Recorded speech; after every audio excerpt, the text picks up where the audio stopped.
Salut les potes, j'adore Terraria, voilà, c'est l'un de mes jeux préférés, je pense que ça se voit sur cette chaîne, et l'un des points des jeux que je trouve le plus fascinant, c'est l'extrême diversité qu'il a toujours eu au niveau du choix des armes utilisables. Il y en a tellement, c'est même séparé en plusieurs classes, et j'en avais même fait de longues vidéos il y a plusieurs siècles. Mais ça fait longtemps que je n'ai pas parlé de Terraria ici, et c'est que ça manque. J'ai donc eu l'idée de vous faire un petit top 5 de mes armes préférées du jeu. Mais étant un main ranger et particulièrement fan de gun, le top 5 aurait été plutôt déséquilibré. C'est pourquoi je vous propose finalement de d'abord nous concentrer sur les guns, quitte peut-être à parler plus tard d'autres catégories d'armes. Alors c'est parti, entrons en matière avec le mousquet. On commence très early avec ce qui est pour beaucoup de joueurs le premier gun obtenu dans le jeu, le mousquet. C'est une arme que je mettrais dans la catégorie très restreinte des guns lents, avec le Red Rider potentiellement encore plus early que le mousquet, et le Sniper Rifle, obtensible vers la fin du jeu en post-Plantera.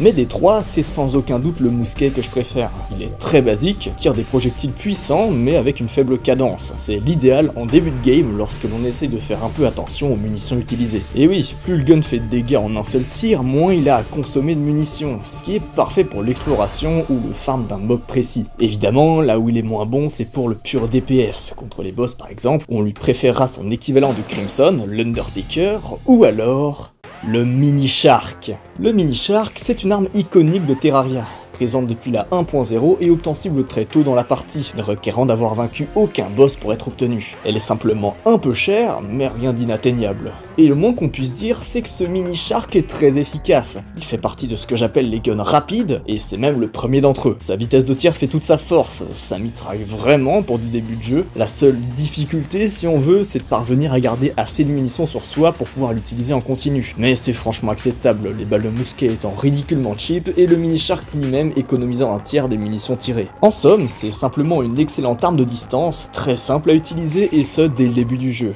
Et c'est même juste l'un des meilleurs guns du pré-hard mode en fait. J'ai l'impression que depuis quelques années, les gens se sont un peu mis à dormir dessus, mais l'arme n'a jamais été nerf, et permet encore aujourd'hui de vaincre l'intégralité des boss du pré-hard mode. Et j'irais même jusqu'à dire que c'est le meilleur gun pour ça, de King Slime à Skeletron, avec comme seule exception le mur de chair, simplement car à son stade on débloque une arme similaire mais bien meilleure. Mais ça, on en reparlera. Et au-delà de son efficacité, j'apprécie tout particulièrement le Mini Shark car c'est avec lui que j'ai appris à jouer en expert mode. Et c'est également cette arme qui m'a accompagné tout le pré-hard de ma partie en Get Fix Boy Legendary. Le Mini Shark possède également une évolution directe en hard mode, pas moins légendaire d'ailleurs, le Mega Shark. Également une arme que j'adore et que j'ai énormément utilisée, mais je voulais pas la séparer du Mini Shark, les deux étant globalement la même arme adaptée à leur stade du jeu. Notons tout de même que le Mega Shark a eu droit au statut de meilleure arme du jeu lors de la période 1.1, simplement car c'était la plus efficace pour vaincre les jumeaux et Skeletron Prime en combo avec les balles de cristal. Combo toujours très efficace aujourd'hui d'ailleurs.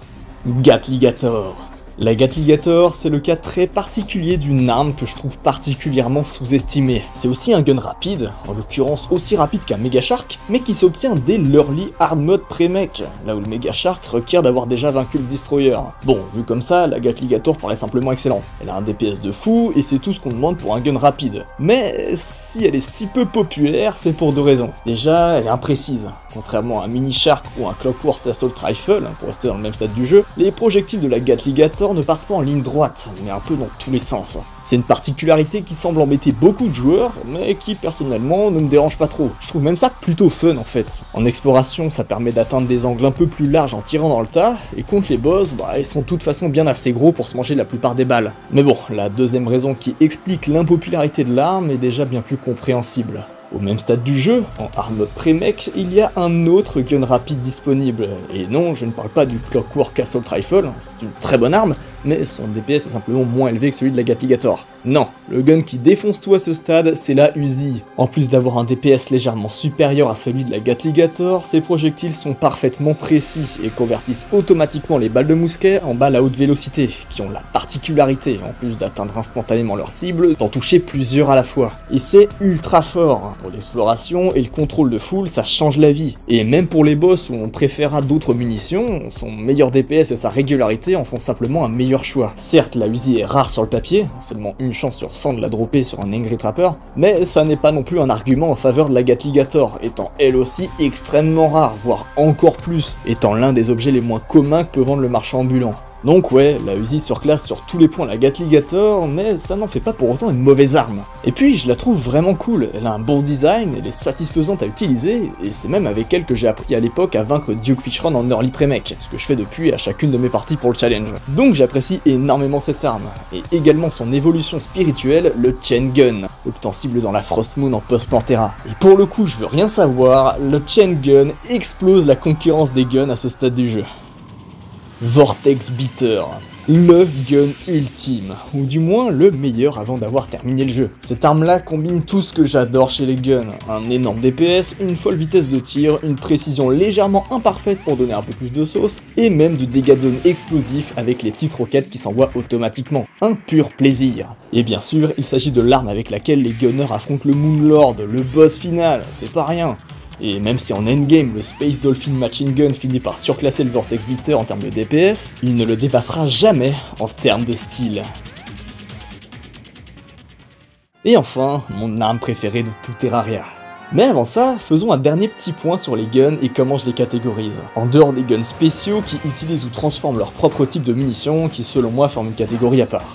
Tout d'abord, les guns lents. Ça commence avec le mousquet ou le Red Rider si vous débutez votre partie en période de Noël, et ça se termine bien plus tard dans le jeu avec le Sniper Rifle. Comme j'en parlais avec le mousquet, ce sont des guns qui tirent à faible cadence, mais qui font de gros dégâts à chaque coup. Ensuite, il y a les fusils à pompe, une catégorie qui vient plus ou moins remplacer la précédente assez tôt dans la partie. Ce sont des guns qui, tout comme les guns lents, ont une faible cadence de tir, mais qui compensent par le fait d'envoyer plusieurs projectiles en même temps. Ils sont donc particulièrement efficaces à courte distance et permettent également d'explorer sans avoir à gaspiller trop de munitions. Assez tôt dans le jeu, on trouve le Boomstick, qui sera remplacé en post-Skeletron par le Quad Barrel Shotgun, très puissant à son stade d'ailleurs, suivi du Shotgun en Early Hard Mode, lui-même améliorable en l'excellent Onyx Blaster, qui sera remplacé une dernière fois par le Tactical Shotgun du donjon post-Pantera.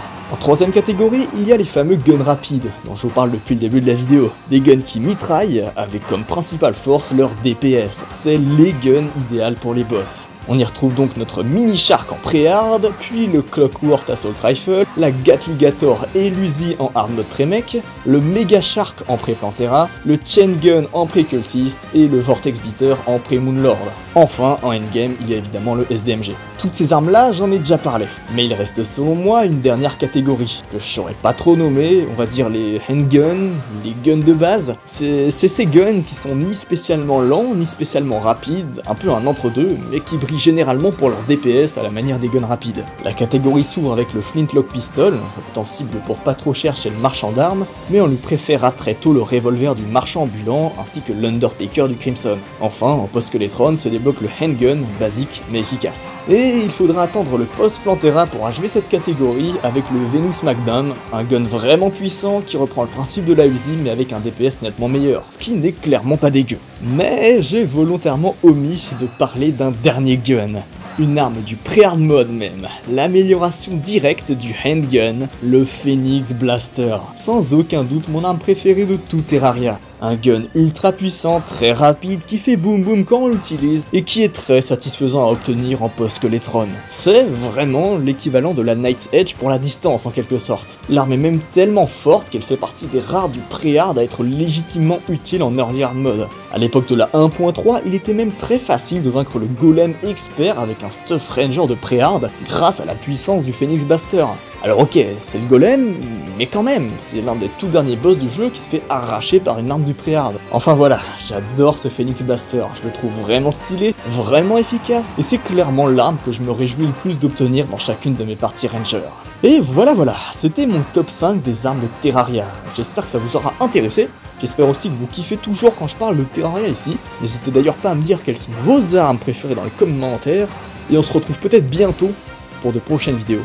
A bientôt les potes!